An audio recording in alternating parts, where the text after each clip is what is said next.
வணக்கம் மக்களே, welcome to educate இந்த யூடியூப் சேனல் நேக்கம் அகாடமி வீடியோ கிளாஸஸ். இந்த வீடியோவில் பிஜிடிஆர்பி எனி சப்ஜெக்ட் எல்லா சப்ஜெக்ட்டுக்கும் காமனாக இருக்கக்கூடிய எஜுகேஷனல் மெத்தடாலஜி அப்படின்ற அந்த 30 கொஸ்டின்ஸுக்கான சிலபஸ் வந்து புதுசாக ரிலீஸ் பண்ணியிருக்காங்க. அதை பார்த்து எல்லா டீச்சர்ஸுமே ரொம்ப ஒரு மிகப்பெரிய ஒரு சைக்காலஜிக்கல் ப்ரெஷர் ஆகுறாங்கன்றது நல்லாவே புரியுது. ஏன்னா ஃபோன் கால்ஸ்லேயே வந்து நிறைய வந்து ஒரு சார் அது வந்து சேஞ்ச் பண்ணிட்டாங்க, அதை கவர் பண்ணுற முடியுமா அப்படிலாம் கேட்குறாங்க. இந்த 10 யூனிட்ஸை நீங்கள் ரொம்ப சிம்பிளாக நம்ம படித்தோம் அப்படின்னா அந்த 10 யூனிட்ஸ் கிளியர் பண்ணுறதுன்றது ஒரு பெரிய விஷயமாவே இருக்காது. ஆனால் அதுதான் நமக்கு ஆடட் அட்வான்டேஜாக இருக்க போகுதுன்றதும் நம்ம பின்னாடி பார்ப்போம். ஸோ இப்போ அந்த 10 யூனிட்ஸில் இருக்கக்கூடிய second unit the philosophical and sociological foundations of education அப்படின்றக்கூடிய டாப்பிக்கில் இருக்கக்கூடிய ஒரு சப் டாபிக் தான் LPG in education. So LPG அப்படின்னா ஒரு இதுக்கு முன்னாடிலாம் வந்து பார்த்திங்க அப்படின்னா வெளுத்துக்கட்டு அப்படின்லாம் அரசன் சோப் விளம்பரத்தை வந்து நம்ம டிவியில் பார்த்துருப்போம். ஆனால் இன்றைக்கி ரொம்ப குறைவாக தான் இருக்குது. காரணம் என்ன அப்படின்னா இன்றைக்கி புதுசாக வரக்கூடிய சர்ஃபெக்சல் பார்த்திங்க அப்படின்னா நல்ல செய்தி கெட்ட செய்தி அப்படின்லாம் இருக்குது. ஒரு காலத்தில் வந்து லைக் நம்ம வந்து அனில் சேமியா சாப்பிட்டுட்டு இருந்திருப்போம். இன்றைக்கி வந்து பார்த்திங்க அப்படின்னா மேகி நூடுல்ஸ் நிறைய சாப்பிட்றோம். இப்போ இந்த டிரான்ஸ்ஃபார்மேஷன், இந்த பொருளாதார டிரான்ஸ்ஃபார்மேஷன் வந்து எதனால் நடந்தது அப்படின்னா எல்பிஜியால் தான். 1991 ட்ரேட் டெபிசிட்டை வந்து சமன் செய்வதற்காக பன்னாட்டு நிதி ஆணையத்துக்கிட்ட இந்தியா வந்து கடன் கேட்குறாங்க, டாலர்ஸை வந்து கடன் கேட்குறாங்க. அப்போ அவங்க என்ன சொல்கிறாங்க அப்படின்னா உங்களுடைய மூடப்பட்ட பொருளாதாரத்தை நீங்கள் திறந்து வைங்க, வெளிநாட்டு நிறுவனங்கள் உங்களுடைய நாட்டில் வந்து தொழில் பண்ணட்டும் அப்படின்னு சொல்கிறாங்க. ஸோ அப்போதைய பிரைம் மினிஸ்டர் வந்து பார்த்திங்க அப்படின்னா நரசிம்மராவ், அதை கையெழுத்திட்டவர் ஃபினான்ஸ் மினிஸ்டர் மிஸ்டர் மன்மோகன் சிங், ஓகேங்களா, முன்னாள் பிரதமர். அப்போது அந்த எல்பிஜியோடைய தாக்கம் எஜுகேஷனில் எப்படி இருக்குன்றது தான் இந்த டாபிக், ஓகேங்களா. ரொம்ப இம்பார்ட்டண்டான ஒரு டாபிக். கொஸ்டின்ஸ் அதிகமாக நம்ம எதிர்பார்க்கலாம், கண்டிப்பாக ஒரு கொஸ்டின் நம்ம இதுலேருந்து எதிர்பார்க்கலாம்னு வைங்களேன். ஸோ ஹிஸ்டாரிக்கல் பேக்ரவுண்ட், ஒரு பின்னணி, வரலாற்று பின்னணி என்ன அப்படின்னா 1991 முன் இந்தியாவில் அரசு கட்டுப்பாட்டில் இருந்தது கல்வி முறை. பெரும்பாலும் அரசு கட்டுப்பாட்டில் ரூல்ஸ் அண்ட் ரெகுலேஷன்ஸ் அதிகம். Minority, Christian minorities and like religious minorities, language minorities தான் வந்து பார்த்திங்க அப்படின்னா சிறுபான்மையினர் தான் கல்வி நிறுவனங்களை ஈஸியாக தொடங்க முடிஞ்சது. அப்போ மற்ற எல்லாருமே வந்து பார்த்திங்க அப்படின்னா அரசுக்கிட்ட பர்மிஷன் வாங்குறதுக்கு ரொம்ப டைம் ஆகும். அரசு தான் கல்வியை வந்து கண்ட்ரோலில் வச்சுருந்தாங்க. அப்போது 1991 பொருளாதார சீர்திருத்தங்கள் மற்றும் அவற்றின் கல்வி தாக்கங்கள், அதில் வந்து என்ன பண்ணுறாங்க அப்படின்னா ஒரு எக்கனாமிக் ரிஃபார்ம்ஸ் வருது, அதில் கல்வியும் வந்து கொஞ்சம் லிபரலைஸ் பண்ணுங்க அப்படின்னு கேட்குறாங்க. அப்போது நலன்புரி அரசு மாதிரியிலிருந்து சந்தை சார்ந்த அணுகுமுறைக்கு மாற்றம். வெல்ஃபேர் ஸ்டேட்லேருந்து நம்ம என்ன பண்ணுறோம் அப்படின்னா மார்க்கெட் என்ன டிமாண்ட் பண்ணுது. வெல்ஃபேர் அப்படின்னா நலத்திட்டம். இப்போ அரசாங்கத்துக்கு வந்து பார்த்தீங்க அப்படின்னா தமிழக அரசாங்கம் வந்து லைக் பஸ் பாஸ் ஃப்ரீயாக கொடுக்குறாங்க, பார்த்தீங்களா, சைக்கிள் கொடுக்குறாங்க. அது மக்களுக்கு வந்து உணவு, படிக்கிற பசங்களுக்கு மதிய உணவு திட்டம், பஸ்ஸு ஃப்ரீ, இதெல்லாம் செலவு அதிகமாக இருந்தாலுமே வந்து பார்த்தீங்க அப்படின்னா ஏன் அது கொடுக்குறாங்க அப்படின்னா இப்போ தமிழக பட்ஜெட்டில் அதிகமான ஒரு தொகையை வந்து பள்ளிக்கல்வித்துறை தான் கொடுக்குறாங்க. ஏன் அப்படின்னா மக்களுடைய நலனுக்காக இந்த அரசாங்கம் செயல்படணும். அப்போது ஒரு நலன்புரி அரசு மாதிரியிலிருந்து இப்போ என்ன பண்ணுறாங்க அப்படின்னா அந்த மார்க்கெட்டுக்கு என்ன தேவை அப்படின்றது. அதாவது இப்போ ஃபார் எக்ஸாம்பிள் இப்போ செஞ்சி இருக்குன்னு வைங்களேன், செஞ்சியில் வந்து ஒரு பாப்புலேஷன் இன்க்ரீஸ் ஆகிட்டே இருக்குது. அப்போ ஒரு ப்ரைவேட் ஸ்கூல் ஒருத்தவங்க அப்ளை பண்ணுறாங்க, எங்கள் ஊரில் வந்து நாங்கள் வந்து ஒரு ஸ்கூல் ஆரம்பிக்கிறோம் அப்படின்றாங்க. அப்போ ஓகே, இந்த பாப்புலேஷனுக்கு இவ்வளவு +2 ஸ்டூடெண்ட்ஸ் வந்துட்டே இருக்காங்க, அப்போ நம்ம அவங்க பர்மிஷன் கொடுக்கலாம் அப்படின்னு கொடுக்குறது. அதுக்கு முன்னாடிலாம் எப்படி இருக்கும் அப்படின்னா கவர்மெண்ட்டே வந்து எல்லா ஸ்கூல்ஸும் கவர்மெண்ட்டாக தான் ரன் பண்ணிட்டு இருந்து. அப்போது அதுலேருந்து ஒரு டிரான்ஸ்ஃபார்மேஷன் ஆகுது. அப்போது லிபரலைசேஷன் அப்படின்ற ஒரு டெஃபினிஷன்ஸ் பாருங்கள். The removal of the government restrictions and increased autonomy in the educational institutions. So தாராளமயமாதல் அப்படின்னா அரசாங்க கட்டுப்பாடுகளை நீக்குதல் மற்றும் கல்வி நிறுவனங்களில் சுயாட்சி அதிகரிப்பு. ஸோ நம்ம எஜுகேஷனை சார்ந்து தான் நம்ம வந்து இந்த டெஃபினேஷன்ஸ் எல்லாம் பார்க்குறோம், ஓகேங்களா. நமக்கு அப்படி தான் கொஸ்டின்ஸ் கேட்பாங்க. நம்ம வந்து எக்கனாமிக்ஸ்லேருந்து கொஸ்டின் கேட்க போகிறது கிடையாது. அப்போது ரூல்ஸை வந்து லைக் தாராளமயமாகுதல், கொஞ்சம் தளர்த்துறது, எல்லாத்துக்கும் போயிட்டு நீங்கள் பர்மிஷன் வாங்கணும் அப்படின்னு அவசியம் கிடையாது, ஓகேங்களா. அடுத்து பார்த்தீங்க அப்படின்னா தனியார் மயமாகுது. கல்வி சேவைகளை பொதுத்துறையிலிருந்து தனியாருக்கு துறைக்கு மாற்றுதல். அப்போ ஹையர் எஜுகேஷன்ஸ்லாம் என்ன பண்ணுறாங்க அப்படின்னா தனியாருக்கு கொடுக்குறாங்க. நீங்களும் இதில் இந்த டிபார்ட்மெண்ட்டில் நீங்கள் காலேஜஸ், யூனிவர்சிட்டிஸ்லாம் ஓப்பன் பண்ணிவிட்டு நீங்கள் வந்து கோர்சஸ் ரன் பண்ணலாம் அப்படின்றாங்க. அப்போது லைக் தனியார் மயமாகுதல் அதிகமாக நடக்குது. நிறைய தனியார்கள் வந்து பர்மிஷன் கொடுக்க ஆரம்பிக்கிறாங்க. உலகமயமாதல், தொழில்நுட்பம், பாடத்திட்டம் மற்றும் தரநிலைகள் மூலம் உலகளாவிய கல்வி முறைகளின் ஒருங்கிணைப்பு. அப்போது தமிழ்நாட்டில் பார்த்தீங்க அப்படின்னா இன்ஃபர்மேஷன் டெக்னாலஜின்றதை வந்து இந்தியாவிலே முதல் முறையாக தமிழ்நாட்டில் இன்ட்ரடியூஸ் பண்ணுறாங்க. பயோடெக்னாலஜி தமிழ்நாட்டில் தான் முதல்ல இன்ட்ரடியூஸ் பண்ணாங்க. ஸோ இந்த கோர்சஸ் எல்லாம் வந்து பார்த்திங்க அப்படின்னா வேர்ல்டில் எமர்ஜிங் டெக்னாலஜிஸாக இருக்குது. அதை கொண்டு வந்து இங்கே இன்ட்ரடியூஸ் பண்ணுறதுக்கான காரணம் என்ன அப்படின்னா பிற்காலத்தில் இவர்களுடைய தேவை அதிகமாக இருக்கும் என்று தமிழக அரசு லைக் நினைத்ததுனால தான், அந்த முன்னோக்கு பார்வை இருந்ததுனால தான் வந்து பார்த்தீங்க அப்படின்னா அது கொண்டு வர முடிஞ்சு. இதெல்லாம் உலகமயமாதலுடைய தாக்கம் தான். அடுத்து லிபரலைசேஷன் இன் எஜுகேஷன் பாருங்கள். ஃபஸ்ட்டு முக்கிய கூறுகள் லிபரலைசேஷன் அப்படின்னா என்ன அப்படின்னா deregulation of the higher education sector. முதல்ல வந்து உயர்கல்வி துறையின் கட்டுப்பாட்டு நீக்கம். நிறைய ரூல்ஸ் அண்ட் ரெகுலேஷன்ஸ் இருந்துச்சு, அதெல்லாம் கொஞ்சம் நீக்கிறாங்க. அடுத்து autonomy to the educational institutions, like கல்வி நிறுவனங்களுக்கு வந்து பார்த்தீங்க அப்படின்னா சுய ஆட்சி கொடுக்குறாங்க. அவங்களுக்கே வந்து அவங்களுடைய லைக் சிலபஸை வந்து அவங்க டிட்டர்மைன் பண்ணிக்கலாம். ஸோ இந்த மாதிரி இருக்கக்கூடிய அட்டானமிஸ் கொடுக்குறாங்க. அடுத்து ஃப்ளெக்சிபிள் கரிக்குலம் டிசைன். ஸோ அவர்களுக்கு தேவையான கரிக்குலத்தை அவர்கள் டிசைன் பண்ணிக்கலாம். ஸோ அவங்க வந்து ஒரு இண்டஸ்ட்ரீஸ் கிட்ட இருந்து நீடு வந்து இப்படி மாறிட்டு இருக்கு, எமர்ஜிங் இண்டஸ்ட்ரீஸ் இப்படிலாம் கேட்குறாங்க அப்படின்னா அவங்களுடைய கரிக்குலம் டிசைன் பண்ணலாம். Like academic freedom and research independence. Academic freedom அப்படின்னா லைக் ஸ்டாஃப்ஸை ரெக்ரூட்மெண்ட் பண்ணுறது, like and research independence, like research பண்ணுறதுக்கான ஃப்ரீடம் கொடுக்கறது, லைக் பார்ட் டைம் பிஹெச்டிலாம் பண்ணுறாங்க பார்த்தீங்களா, அதெல்லாம் ரிசர்ச் ஃப்ரீடம் தான், இண்டிபெண்டன்ஸ் தான். ஓகேங்களா? ஸோ அந்த மாதிரி இருக்கக்கூடிய ஒரு தாராளமயமாகுதல் வந்து இங்கே நடக்குது. ஓகேங்களா? அடுத்து பாசிட்டிவ் இம்பாக்ட்ஸ். இப்போ இந்த தாராளமயமாதல் நடந்ததுனால இருக்கக்கூடிய பாசிட்டிவ் இம்பாக்ட்ஸ் வந்து என்னென்ன அப்படின்னு நம்ம பார்க்குறோம். ஓகேங்களா? நேர்மறை தாக்கங்கள். இனோவேஷன் இன் தி டீச்சிங் மெத்தடாலஜிஸ், கற்பித்தல் முறைகளில் புதுமை. இப்போ பார்த்தீங்க அப்படின்னா ஃபின்னிஷ் எஜுகேஷன் வந்து ரொம்ப சூப்பராக இருக்கும் அப்படின்லாம் சொல்கிறாங்க. அப்போது ஃபின்னிஷ் எஜுகேஷன்லாம் வந்து பார்த்தீங்க அப்படின்னா என்ன நடக்குது அப்படின்னு நம்ம நோக்கிறப்போ அவங்க வந்து லைக் ஓரியன்டட் வந்து ஒரு சப்ஜெக்டையே பிரிக்கிறது இல்லை அப்படின்லாம் சொல்கிறாங்க. History, geography, like economics, polity அப்படிலாம் பிரிக்காமல் ஒன்றாகவே அந்த வந்து ஒரு பாடத்திட்டத்தை சொல்லித்தராங்க அப்படின்லான்ற. அப்போ அந்த மாதிரி ஒரு மெத்தடாலஜி கொண்டு வந்து இந்தியாவில் இன்ட்ரடியூஸ் பண்ணுறது. ஓகேங்களா? அதெல்லாம் நடந்துச்சு. Industry academia collaboration. So industry academia collaboration அப்படின்னா இப்போது students of the products, like ஒரு யூனிவர்சிட்டிஸ்லேருந்து இப்போ வெளியே போகிறவங்க என்ன இருப்பாங்க அப்படின்னா ஒரு இண்டஸ்ட்ரியில் தான் வந்து போய் ஒர்க் பண்ணுவாங்க. டீச்சிங் இண்டஸ்ட்ரியாக இருக்கலாம், இல்லை வந்து engineering industry, medical industry, any field.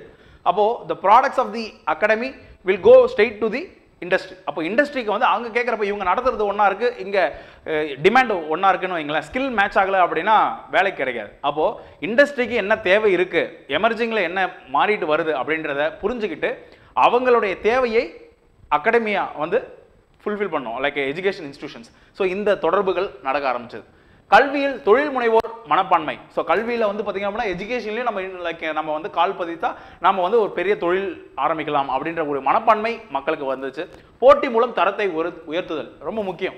இப்போ போட்டியே பார்த்திங்க அப்படின்னா இப்போ யூடியூப் சேனல் பார்க்குறீங்க, யூடியூப்லேயே வந்து நீங்கள் தேடுறீங்க, நிறைய அகாடமிஸ் போடுவாங்க, நிறைய பேர் வந்து ஃபைட் பண்ணுறாங்க, தங்களுடைய கண்டென்ட் வந்து நல்லா இருக்கணும் அப்படின்னு நினைக்கிறாங்க.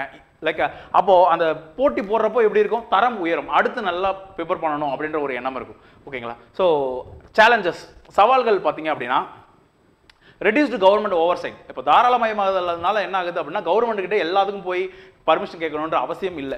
அப்போது என்ன ஆகுது அப்படின்னா இப்போ ரீசெண்டாக பார்த்தீங்க அப்படின்னா ஒரு குழியில் வந்து ஒரு குழந்தை வந்து விழுந்துருச்சு, டிச்சில் விழுந்து இறந்து போச்சு அப்படின்னு இருக்கு, இல்லை பஸ்ஸில் வந்து பிரேக் பிடிக்காமல் பஸ்ஸை போய் விழுந்துருது. அப்போ இதெல்லாம் வந்து கவர்மெண்ட் ஓவர் சைட் இருந்துச்சு அப்படின்னா அதெல்லாம் கொஞ்சம் கம்மியாக இருந்திருக்கலாம். கமர்ஷியலைசேஷன் கன்சர்ன்ஸ், லைக் வணிகமயமாதல் கவலைகள் அதிகமாக இருந்துச்சு. ஓகேங்களா? வணிகமயமாதல் ஆகுது அப்படின்னா எல்லாருமே வந்து தொழில் ஆரம்பிக்கிறப்போ என்ன பண்ணுறாங்க, இப்போ ஃபீஸ் கட்டினா உள்ளே வாங்க அப்படின்றாங்கல்ல. அப்போ வணிகமயமாதல் எல்லாம் கல்வியை வந்து ஒரு சேவையான்ற காலம் போய் இப்போ வணிகம் ஆயிடுச்சு. ஓகேங்களா? அடுத்து ரீஜனல் டிஸ்பியூட்ஸ் இன் இம்ப்ளிமெண்டேஷன், செயல்படுத்துவதில் பிராந்திய ஏற்றத்தாழ்வுகள். ஒவ்வொரு ஊரும் ஒவ்வொரு மாதிரி முரண்பாடுகள். அதே போல் வந்து மலை பிரதேசங்களில் இருக்கக்கூடிய இடங்களில் வந்து பார்த்திங்க அப்படின்னா லைக் இப்போ ஃபார் எக்ஸாம்பிள் கல்வராயன் மலையை எடுத்துப்போமே, இப்போ அங்கே வந்து ப்ரைவேட் ஸ்கூல்ஸ் எதனா பெருசாக இருக்குமா, ரொம்ப பெரிய அளவில் பண்ணுவாங்களா அப்படின்னா ரொம்ப குறைவு.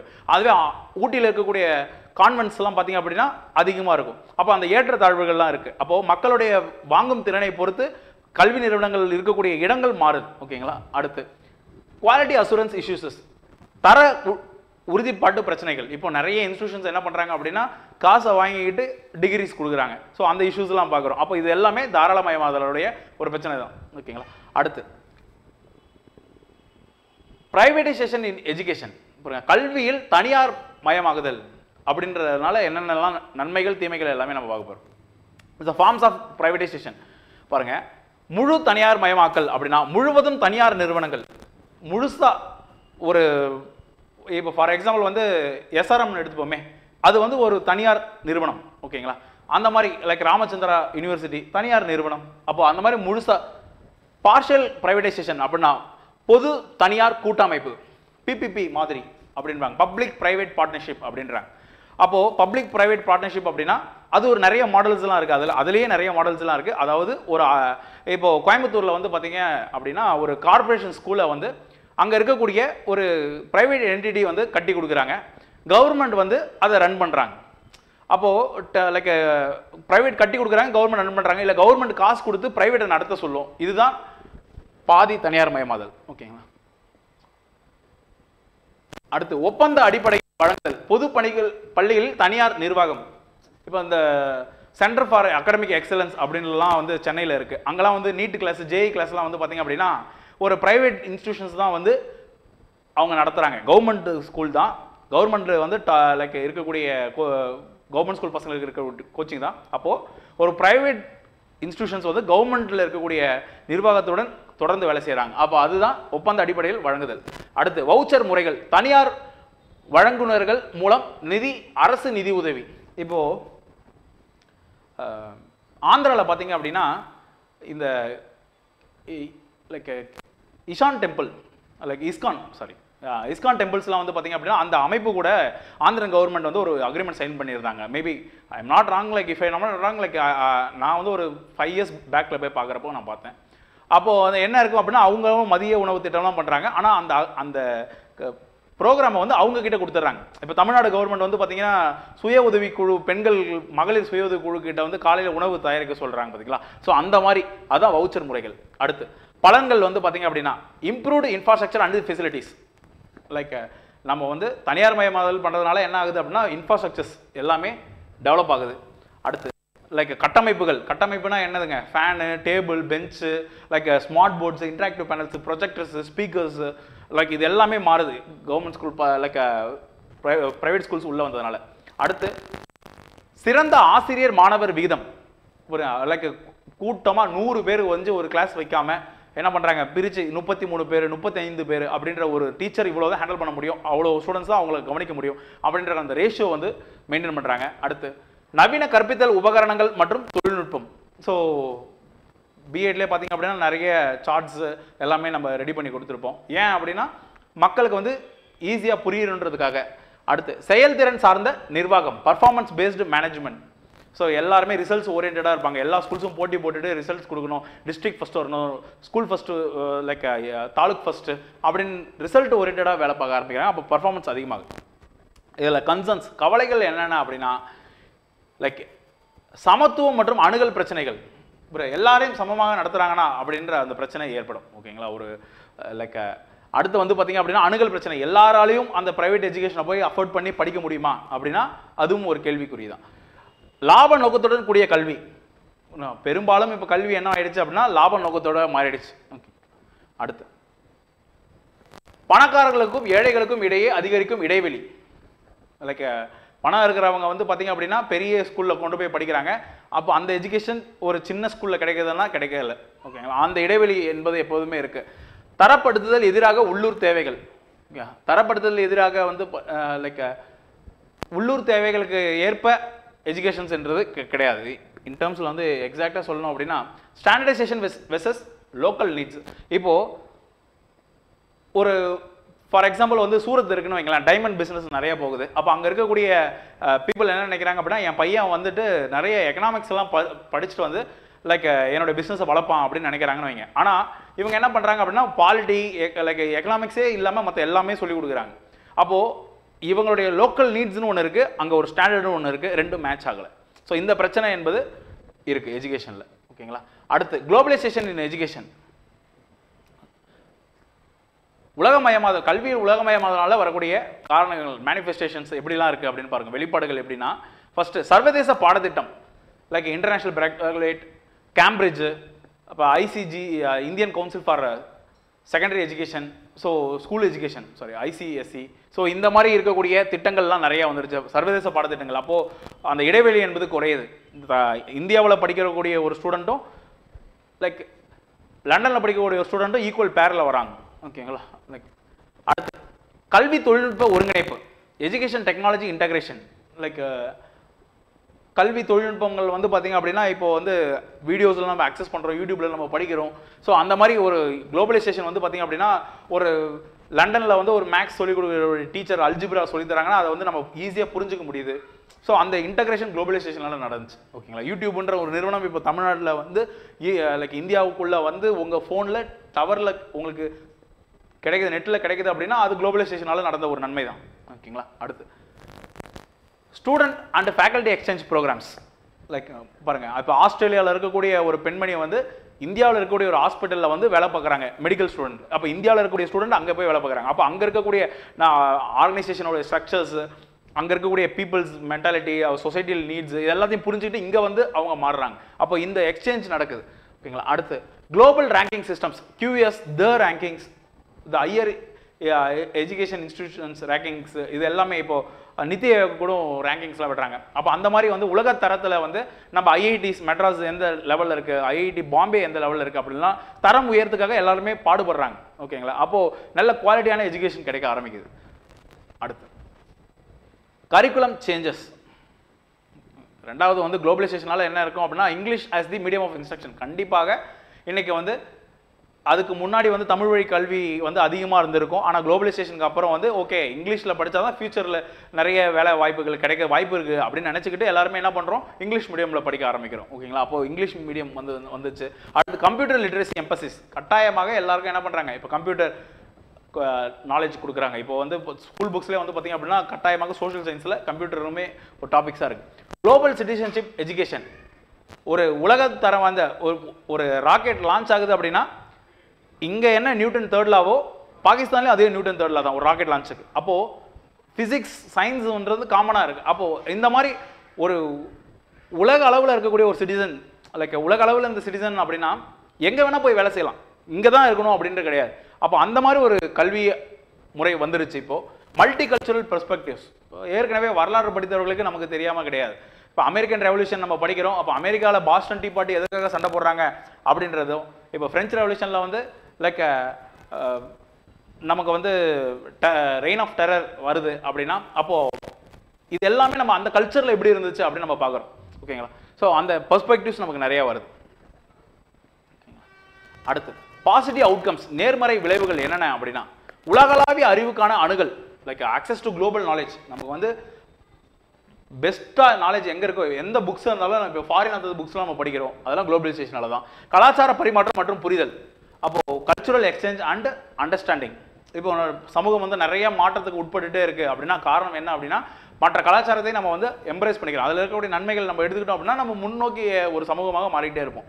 அடுத்து உலகளாவிய சந்தைகளுக்கான திறன் வளர்ச்சி, skill development for global market.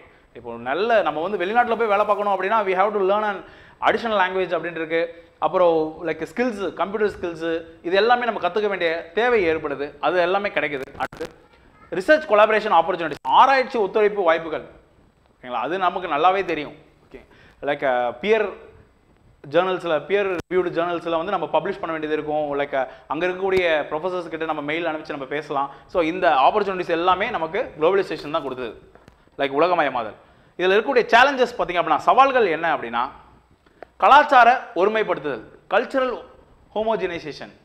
எல்லாருக்கும் கலாச்சாரம் ஒன்று தான் அப்படின்ற மாதிரி ஒரே கலாச்சாரம். இப்போது நம்ம வந்து பேண்ட்ஸ் எல்லாம் நம்ம வியர் பண்ணோம்னா கிடையாது, ஆனால் இன்றைக்கி நம்ம பண்ணுறோம். ஓகேங்களா. அப்போது என்ன கல்ச்சுரல் இன்டெகிரேஷன் ஆகிடுச்சு. ஓகேங்களா. அடுத்து loss of local languages and traditions. எல்லாருமே இங்கிலீஷ் லாங்குவேஜஸ் அதிகமாக இருந்ததால் அப்போது கலாச்சாரத்தெல்லாம் வந்து நம்ம வந்து இப்போ லைக் விட்டுடுறோம்.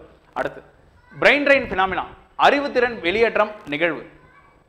லைக் எல்லாருமே இப்போ வந்து IITஸில் படிச்சிருக்கக்கூடிய 60% ஆஃப் தி பீப்புள் வந்து ஃபாரினில் தான் செட்டில் ஆகிறாங்க அப்படின்ற ஒரு ரிசர்ச் வந்து லாஸ்ட் வீக் சொன்னாங்க.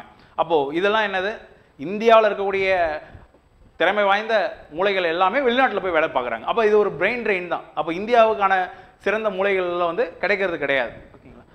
டிஜிட்டல் டிவைட் இஷ்யூஸ், டிஜிட்டல் பிளவு பிரச்சனைகள். இப்போ யாருக்கெல்லாம் வந்து இப்போது வீட்டில் வந்து மோடம் வச்சுக்கிட்டு அன்லிமிட்டட் இன்டர்நெட் இருந்தாங்க அப்படின்னா அவங்க நிறைய வீடியோஸ் பார்க்கலாம். அதுவே ஒரு குக்கிராமத்தில் உட்காந்துக்கிட்டு லைக் அவங்ககிட்ட ஒரு நல்ல மொபைல் இல்லை, இன்டர்நெட் ஃபெசிலிட்டிஸ் இல்லை அப்படின்னா அவங்களுக்கான அந்த பாகுபாடுகள் என்பது இருக்கும். அப்போ ஒரு பக்கத்தில் இருக்கவங்களுக்கு எல்லாமே கிடைக்கும், ஒரு சாராருக்கு வந்து கிடைக்கிறதுன்றது கஷ்டமாக இருக்கும். அப்போ அந்த இடைவெளி என்பது எப்பொழுதுமே இருக்குது. ஓகேங்களா. ஸோ இதுதான் நம்ம வந்து எல்பிஜி இன் எஜுகேஷனுக்கான டாபிக்ஸு. ஸோ இந்த டாபிக்ஸ்க்கான நோட்ஸை வந்து உங்களுக்கு வேணும் அப்படின்னா நீங்கள் வந்து அகாடமிக் நம்பருக்கு நீங்கள் ஃபோன் பண்ணலாம். ஸோ இங்கே இருக்குது. ஸோ அந்த நம்பருக்கு ஃபோன் பண்ணுங்கள். நாளைக்கு குரூப் ஃபோர் எக்ஸாம் எழுதக்கூடிய எல்லாருக்கும் மனமார்ந்த வாழ்த்துக்கள். அண்ட் பதட்டப்படாமல் எக்ஸாம் எழுதுங்க, ஜாலியாக போய் எழுதிட்டு வாங்க. ஹால் டிக்கெட்டு கண்டிப்பாக ஒரிஜினல் ஐடி கார்டு ஒன்று, ஃபோட்டோ கொண்டு போங்க, மறந்துடாதீங்க. So we wish you the best. அடுத்தடுத்து நிறைய வீடியோஸ் வந்து நம்ம அப்லோட் பண்ணிகிட்டே இருக்க போகிறோம். லைக் இதுக்கான டெஸ்ட் ஷெடியூலும் நம்ம கொடுக்க போகிறோம். ஸோ மறக்காமல் சப்ஸ்கிரைப் பண்ணாதவங்க பண்ணிக்கோங்க. Thank you so much people. Thank you for வாட்சிங்.